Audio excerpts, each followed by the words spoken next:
జై శ్రీరామ్ అండి అందరికీ. అందరం క్షేమంగా ఉండాలని కోరుకుంటూ ఈరోజు వీడియో స్టార్ట్ చేస్తున్నానండి.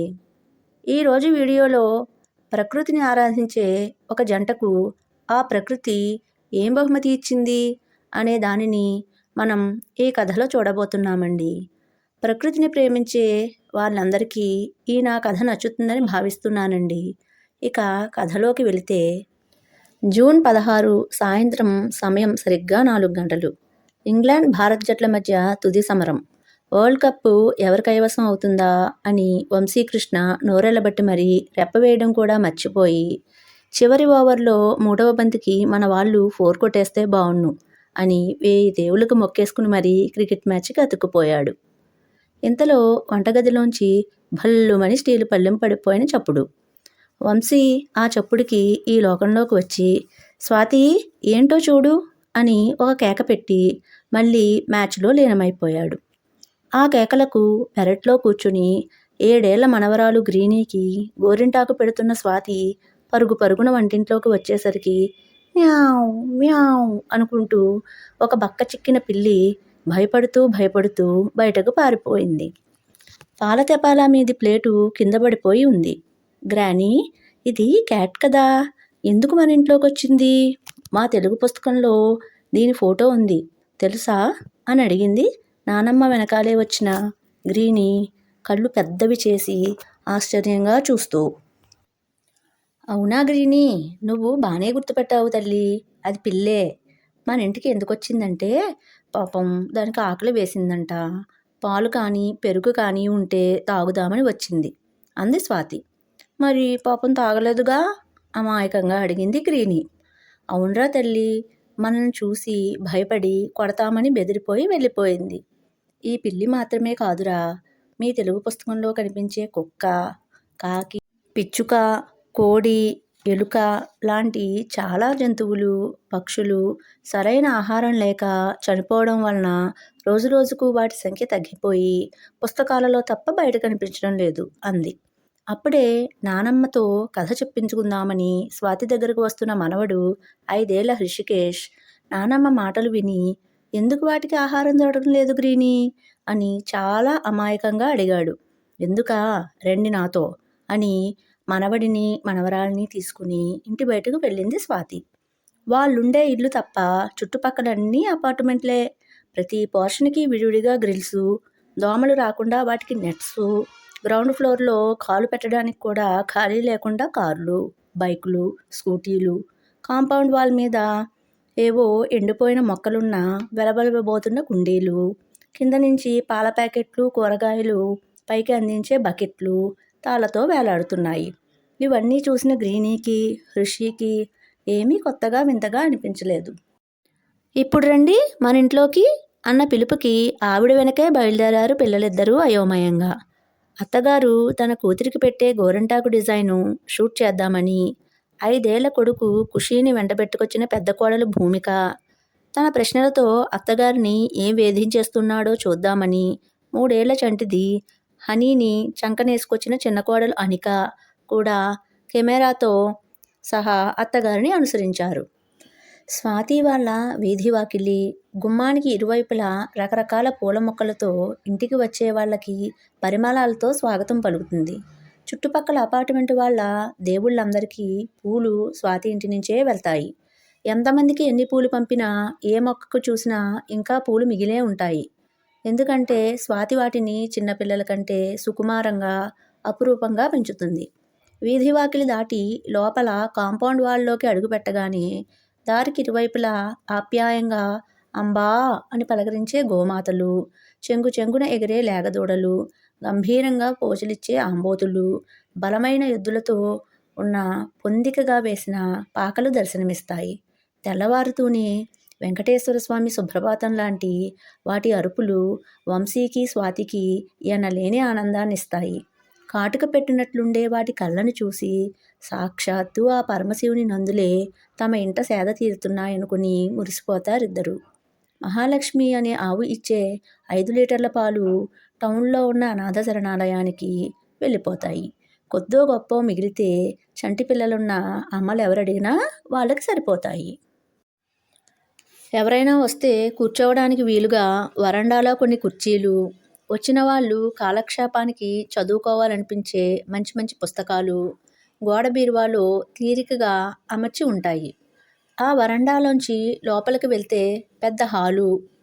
కొడుకులు, కోడళ్ళు, మనవలు వచ్చినప్పుడు అందరూ సరదాగా కూర్చుని కబుర్లు చెప్పుకునేందుకు వీలుగా ఉంది. హాల్లోంచి పైకి వెళ్తే 4 బెడ్రూమ్లు, కింద దేవుని గది, వంటగది వాస్తుకు అనుగుణంగా ఉన్నాయి. వంటగది నుంచి బయట గుమ్మం తలుపు తీస్తే ఒక భాగంలో జామ, మామిడి, పనస, నిమ్మ, నారింజ, ఉసిరి, గోరింటాకు, కరివేపాకు చెట్లు, ఇంకో భాగంలో ఖాళీ ప్రదేశంలో పక్షుల కోసం మట్టి మూకులలో నీళ్లు, కొన్నింటిలో పక్షులు తినే గింజలు, కాకులు, కుక్కలు లాంటి వాటి కోసం బౌల్స్లో కొంచెం అన్నం, పిల్లులు వంటి వాటి కోసం చిన్న చిన్న పాలు, పెరుగు కుండలు మొదలైన ఏర్పాట్లున్నాయి. 4వ మూలలో వర్షపు నీరు నిల్వ చేసే కుంత, దానిపైన మూత కూడా ఉన్నాయి. ఇందాక బెదిరిపోయి పారిపోయిన పిల్లి ఇప్పుడు కుండలో పాలు త్రాగుతూ కనిపించింది. పిల్లలిద్దరూ సంతోషంతో చప్పట్లు కొట్టారు. అయినా ఈసారి అది బెదరలేదు. ఆకలి తీరిందన్న తృప్తితో నాలుకతో మీసాలను నాకుతూ తోక ఊపుతోంది. పెరటి బయటవైపు గేటులోంచి వచ్చిన ఒక వీధి కుక్క తన పిల్లలతో సహా వచ్చి మూకుళ్ళోని అన్నాన్ని తింటోంది. ఆ పక్కనే 4-5 కాకులు చేరి అన్నం మెతుకులను చక్కగా ఏరుకుని తింటున్నాయి. కిచకిచమని శబ్దం వచ్చిందని చూస్తే జామ చెట్టు మీద చిలకమ్మలు జామకాయలను స్వాహా చేసేస్తున్నాయి. మామిడి చెట్టుకున్న పెద్ద కొమ్మ మీద తేనెటీగలు పెద్ద తేనె పట్టును పెట్టుకున్నాయి. ఇక సీతాకోకచిలుకలు, ఉడుతలు వాటికి నచ్చినట్టు తిరుగుతూ హడావుడి చేస్తున్నాయి. ఈ కనువిందు చేసే దృశ్యాలన్నీ కెమెరాతో పాటుగా పిల్లల మనసులో బలంగా ముద్రించుకుపోయినాయి. ఇంతలో నానమ్మ కొన్ని గింజలను తీసుకొచ్చి అక్కడే ఉన్న కోళ్లకు వేసింది. అలాగే చేతిలో ఉన్న బౌల్పై ఒక పక్షి వాలి నీటిని తాగి మళ్ళీ వెళ్ళిపోయింది. ఇంతలోనే నానమ్మని చూసి మరొక పిల్లి మ్యావ్ మ్యావ్ అనుకుంటూ దగ్గరికొస్తే నానమ్మ ఆ పిల్లికి కూడా ఏదో ఆహారాన్ని పెడితే అది కూడా చక్కగా తిని వెళ్ళిపోయింది. పిల్లలు ఇవన్నీ శ్రద్ధగా చూడటం అయ్యాక ప్రాక్టికల్స్ తర్వాత థియరీ క్లాస్ మొదలుపెట్టినట్టుగా స్వాతి మాట్లాడడం మొదలుపెట్టింది. చూసారా కణలు, వీధిలో పూల మొక్కలు, ఆవులు ఎంత స్వచ్ఛంగా మనల్ని పలకరించాయో మీకు తెలుసుగా. మనం పీల్చే ఆక్సిజన్ అంతా మొక్కలు చెట్ల నుంచే వస్తుందని, అలాగే ఆక్సిజన్ పీల్చుకొని మళ్ళీ ఆక్సిజన్ను విడుదల చేసే ఏకైక జంతువు ఆవు అని, ఆవు మూత్రం కూడా దోమలను మన చుట్టుపక్కలకి రానివ్వదు. ఆవు పాలు, పెరుగు, నెయ్యి ఆరోగ్యానికి ఎంతో మంచివి.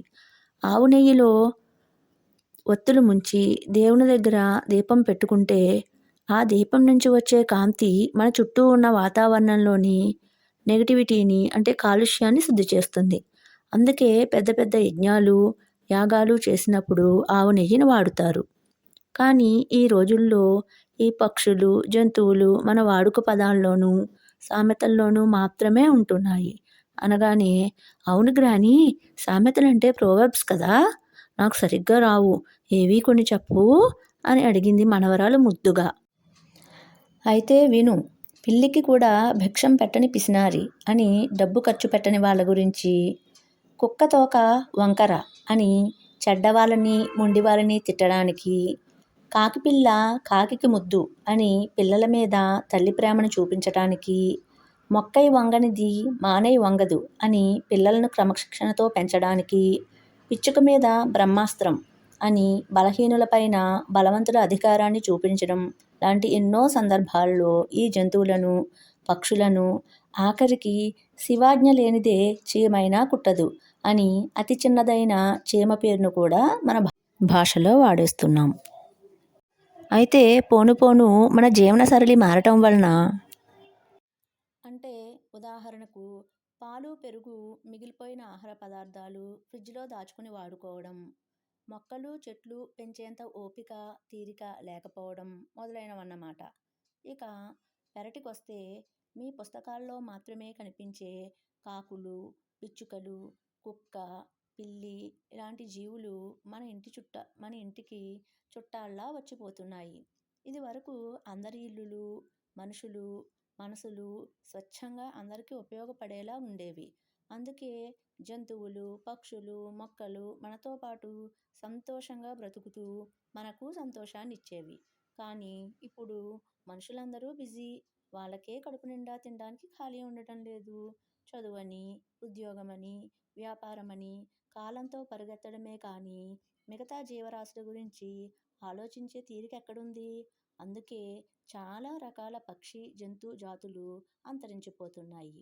ఇది మనసులో పెట్టుకునే చుట్టుపక్కల వాళ్ళందరూ మన స్థలాన్ని అపార్ట్మెంట్లకు ఇవ్వమని అడిగినా తాతయ్య, నేను మన ఇంటిని ఇలా కట్టుకుని మాకు తోచినంతలో ప్రకృతిని ఆరాధించగలుగుతున్నాం అని ముగించింది.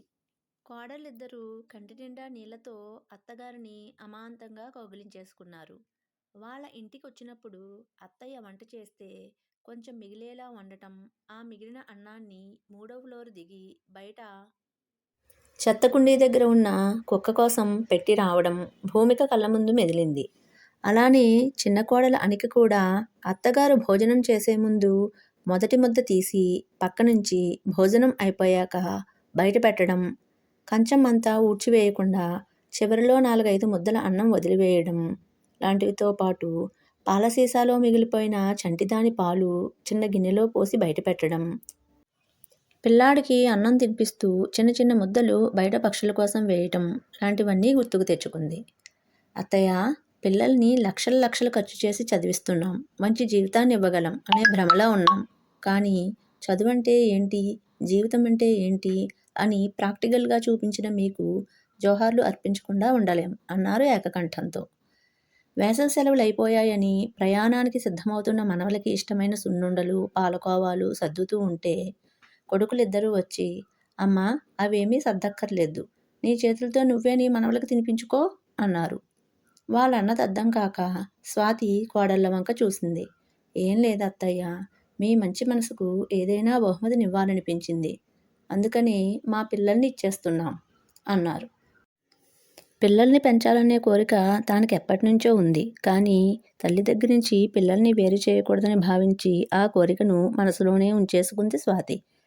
ఇప్పుడు కొడుకులు, కోడళ్ళు అన్న మాటలతో భగవంతుడికి మనసులోనే కృతజ్ఞతలు తెలుపుకుంటూ ఆనంద బాష్పాలను రాల్చింది స్వాతి. కోడళ్ళిద్దరూ తమ చంటి బిడ్డలను మాత్రమే తీసుకుని పెద్ద బిడ్డలను అత్తగారి దగ్గరే వదిలి అత్తమామలకు చాలా సంతోషాన్ని మిగిల్చారు. ఇదంతా ప్రకృతి ఇచ్చిన బహుమతిగా భావించారు ఈ వృద్ధ జంట.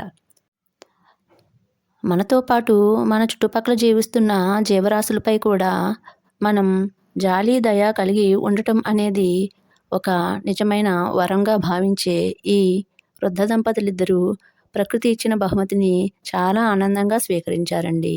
ఈ కథ మీ అందరికీ నచ్చిందని ఆశిస్తున్నానండి.